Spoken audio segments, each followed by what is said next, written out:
in a week where your country, the United States, goes to the polls, where the US President Joe Biden goes to the people of the United States this week and says democracy is on, the future of democracy is on the ticket. On the ballot. It's Absolutely. on the ballot. The future of democracy is on the ballot, almost as if to suggest that if you vote Republican in the United States, you're being anti-democratic. So it's not as if India is the only country which faces people. Your own US President today is suggesting that those who don't vote for the Democrats are anti-democratic.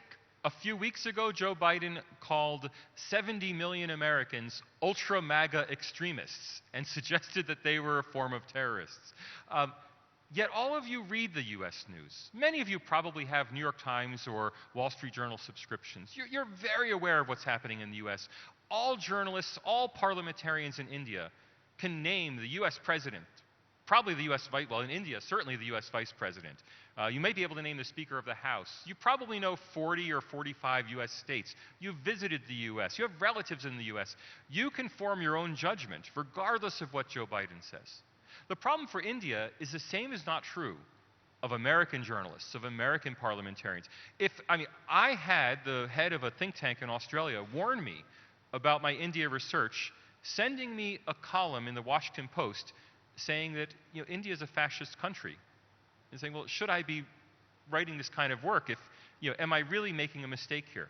And I rolled my eyes and I said, no, that's Rana Ayyub. She writes that every month in the Washington Post. You shouldn't. But he doesn't read every column she writes. For him, this was a Washington Post columnist saying it, right? Because that's the only data point a typical leader has. I heard in person a former national security advisor of the United States tell a story about a military coup in India during the Johnson administration. Now, there's never been a military coup in India. If he meant the emergency, that wasn't during the Johnson administration. Yet this profound misunderstanding reaches into the Oval Office. Most of you know more about the United States than the National Security Advisor of the United States knows about India. And that's the problem. So are